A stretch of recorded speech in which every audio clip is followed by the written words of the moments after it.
Good day everyone! My name is Archelle Diane H. Amador and I'm here again with my group mates. We are Group 1. This time we will talk about strategic people management and operations control. Managing people strategically is like looking for the right tool for the job. Practices may actually be knowledge, skills, or abilities, but are nonetheless tools that we can use to accomplish organizational goals through the management of human resources. Human resources strategy is to identify capable people who can work with their brains, who are highly resourceful, imaginative, self-motivated, hardworking, and result-oriented individuals who will contribute to the bottom line efficiency and tactical processes that would work for the company.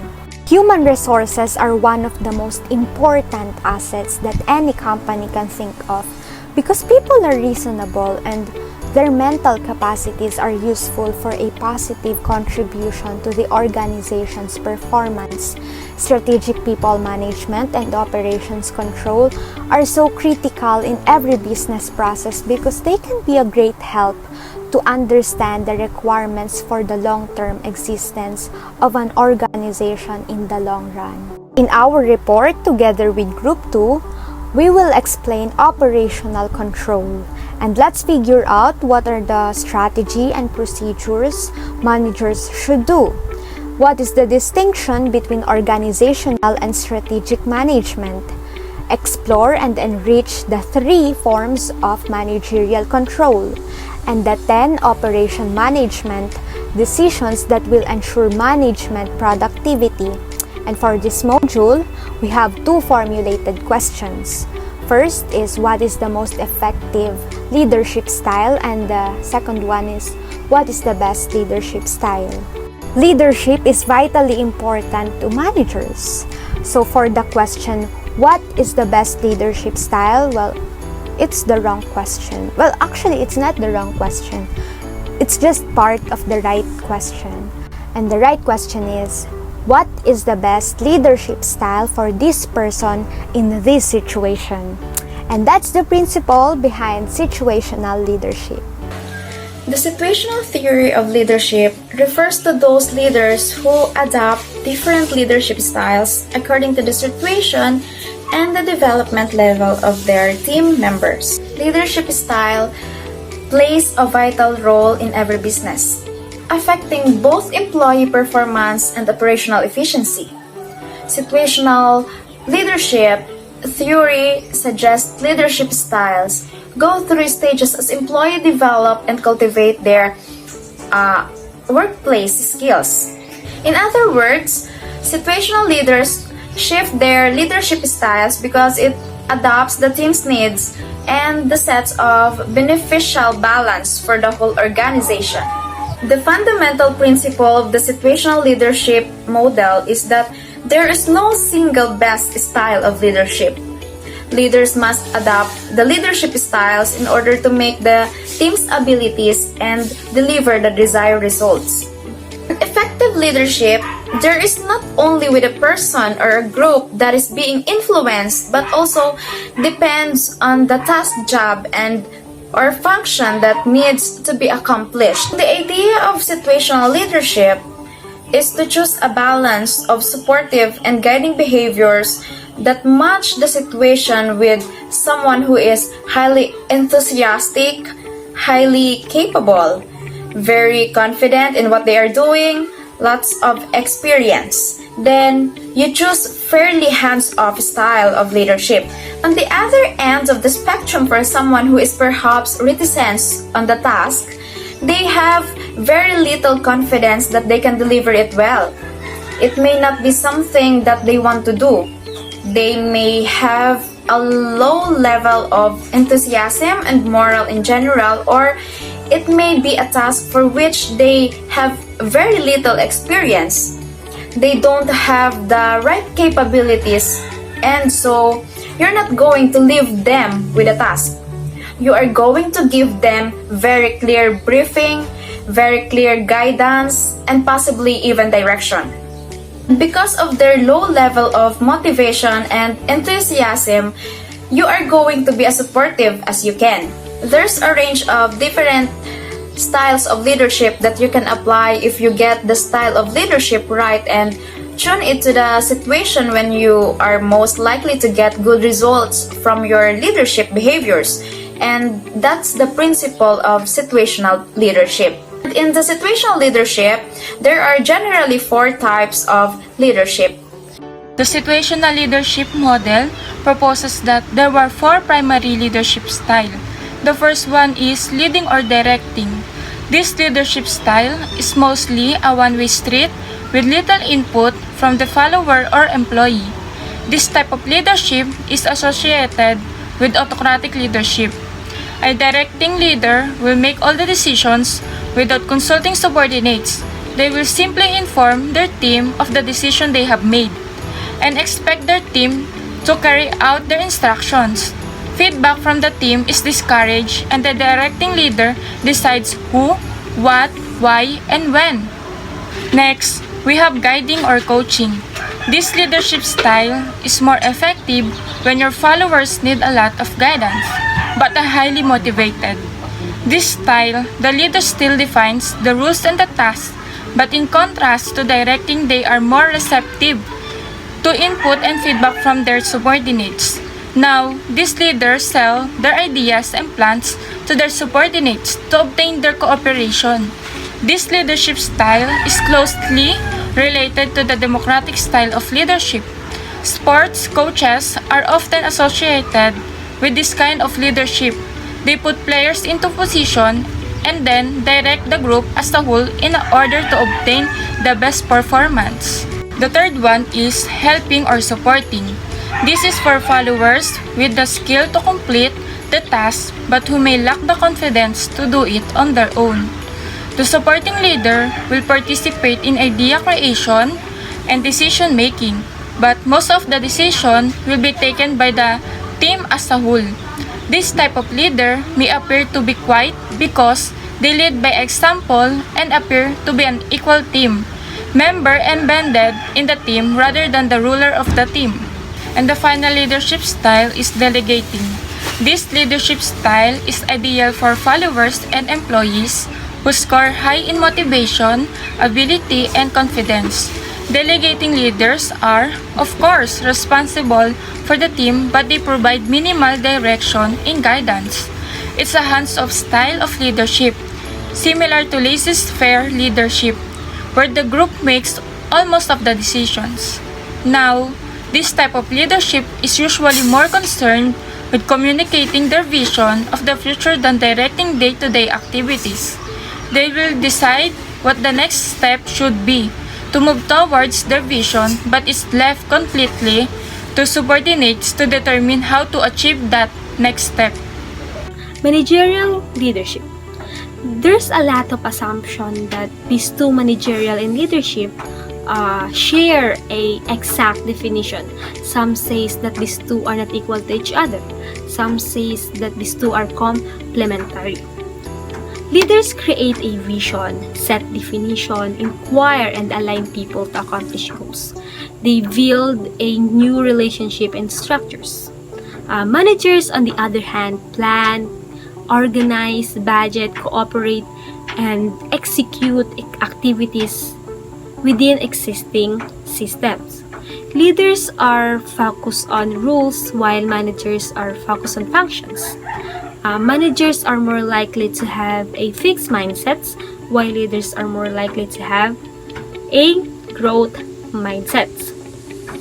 So, we need leaders and manager skills to lead a global organization in the current business environment. This role called the managerial leaders, who can reshuffle the role and the responsibilities according to the situation to accomplish goals. So let's ask, what is the definition of managerial leadership? It is the combination of the skills of the manager and the qualities of a leader. The concept of managerial leadership is essential because the term suggests the necessity to bringing together the managerial and leadership role for more effective task performance, organizational effectiveness, and human satisfactions. My name is Mia Alcantara. Together with me is Angelica Alcantara, and we will discuss Lesson 2, titled The 10 Decisions of Operation Management Productivity. We have great expectations that it will be successful and appealing to the customers when it comes to business. The 10 decision areas of operation management are critical to a company's performance. We shall observe the following areas because it will result in increased business profitability. First is design of goods and services. To keep and attract customers, we must meet their design expectation for goods and services. To make our business or product more appealing to clients and benefit them, we must make constant improvements and introduce new goods to meet their needs. Second is quality management. When our customers purchase our product and pay for products and services, they most likely expect the goods and services to be a high quality and consistent throughout time. For example, a consumer purchased a set of sofa. When the buyers received the items, they were pleasantly surprised because it has an excellent quality, complete set of pillows, and includes other freebies. Because of their quality in buying a products, the consumer will likely purchase again and possibly bring more new customers with them. Next is process and capacity design. We must meet our clients' needs for goods and services. Processes and capacities that are efficient and support our production goals are required in business. To meet the demand of the daily breakfast crowd, the coffee shop, for example, needs to prepare 100 coffees. Customers' wants will be met by purchasing a large coffee maker and easy-to-use equipment. As a result, the consumer do not have to wait long, especially if they rush to go to school or work. Next is location strategy. It is one of the important factors to consider when locating the business. To attract customers, you must identify your business in an appropriate location. Because many people want to acquire goods and services, so you should make your products available in an area that is close where people budgeting their money for commodities. Fifth is layout design and strategy. It plays a significant role in business as it affects operational efficiency and effectiveness. For example, when the kitchen crew has all the ingredients in making a burger in 2 minutes, burgers may be made fast if the components are positioned at the same working stations. A practical layout plan boosts worker productivity by increasing workers' efficiency. Number 6 on the list is human resources and job design. Well, we've been repeating this. Employees are considered as the company's most valuable asset. They are mostly driven by competitive salaries, a safe and joyful working environment, job empowerment, and supportive leadership which keep them always motivated. Well, we cannot deny that employees who are highly motivated can impact and benefit the business greatly. Their productivity will be enhanced and thus more likely to create more excellent outputs. Employees are an integral part of the overall system design. With this, operation management must establish a policy to set labor standards in order to facilitate the transition of skills, the improvement of knowledge and abilities, and create a work-life balance while staying within a cost-effective budget. Next is supply chain management. Well, supply chain management is very important. It is the decision that have to take place of what to produce, what material to buy, from where, how is the cost, and how is the delivery from the suppliers to the end customer in on-time delivery and minimum price possible. Number 8 is inventory management. Excessive inventory in the warehouse lowers the cash flow of the company. If the sale projection is inaccurate, the merchandise may become obsolete or impossible to sell. On the other side, Having enough inventory ensures a quick response to customer orders. These supplies could be used as a buffer stock in case that the supplier's shipment is delayed. This is why proper inventory management procedure must be established to reach this operation management decision. Setting the par level, for example, or using the FIFO method are both practical techniques. Next is scheduling.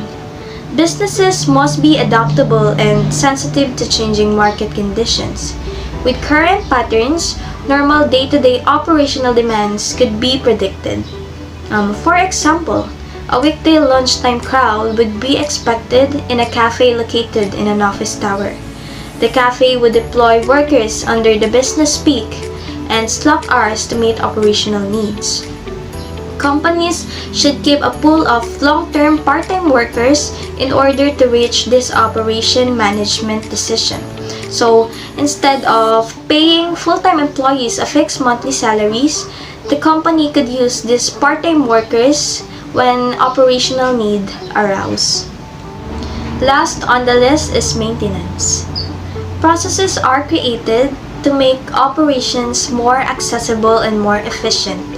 These procedures must be monitored and improved to stay up with the ever-changing company needs. In order to stay relevant and competitive, it is critical to assess current processes regularly. It is also essential to have a regular connection with the processes users to gather input for continuous improvement. With this, a decision must be made regarding the desired level of reliability, stability, and system must be established by management to maintain it. And since leadership practitioners need to focus on individual and interactive judgment, and as well as decision-making research, these 10 areas can be applied to any size business, not just by global giants. We can use them as a guide to analyze our operations, measures our current productivity, and then implement strategies to operationalize these 10 areas into our decision-making process and watch our productivity become more efficient. Hersey's and Blanchard Situational Leadership Theory. It is a concept that proposes the needs to match the two essentials, which are first, leadership style, and second, maturity and preparedness level of the followers. It is a key to successful leadership. The different leadership style has been discussed earlier, and these are leading, coaching, participating, and delegating styles. Each of the 4 different leadership styles is appropriate for the corresponding employee maturity level. To illustrate this further, let us look at the illustration. The first maturity level, coaching or guiding style, is the best that works in this level. Why? Because employees here can easily feel discouraged, doubt their skills, and unsure of the next step that they will do. So, guiding them and putting up an action plan together is the key to achieve a good leadership and to help your employee to be better. Second, maturity level 2, where employees have low competence but high commitment. The leadership style that works best in this level is the leading or directing leadership styles. At this level, employees are eager to learn things because maybe they are new to this kind of work. So as a leader, you need to lead your employee, teach them the step-by-step procedure, and give them a protocol or guide to follow. Next is maturity level 3. The employees can be called a reluctant contributor at this level, where they have high competence but low commitment and low confidence. So the leadership style that fits this is helping or supporting style. Because in this level, the employee might back out from the plan that he decided to do, so you need to listen to them and encourage them. And lastly, level 4, where employees possesses high competence, high commitment, and high confidence. At this level, the employees requires a very little help, guide, and direction. Hence, the leadership that fits in this level is the delegating style. In some cases, employees at this level have been exposed to large team and projects at his or her previous job. That's why the delegating style is the leadership style that fits in this level. So to sum it all, identifying the employee maturity level becomes a significant part of the process, and the leader must have the willingness and ability to use any of the 4 leadership styles. A good leadership style varies on the situation and the employee you have.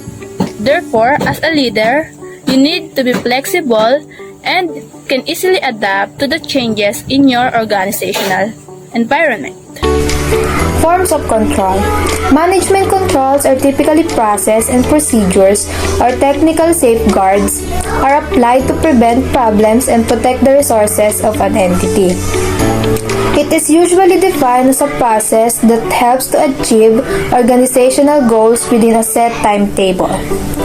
For example, the teams or individual within a business entity is forced to perform specific actions and avoid another set of particular actions so that they can reach their destined target.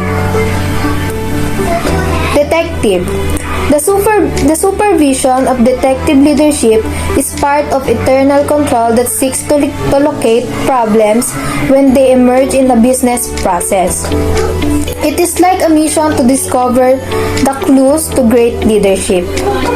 This is the usual occurrence in reviews of physical inventory because it was served to detect misstatements of inventory after they have occurred. Also, audits of account, records, and reconciliations such as current control evaluations. Other examples of detective controls are error messages over tape labels, duplicate checking of calculations, past due account reports, and echo control in telecommunications. In conclusion, let's keep in mind that all of this is based on the employee or follower. Employees grow, change, develop new skills and new skill sets and interests, and move to different jobs. No 2 employees or situations are the same, so you will have to adjust to the changing circumstances. But if you can identify someone's readiness, competence, confidence, and adopt your leadership style accordingly, you'll be on your way to being an effective leader.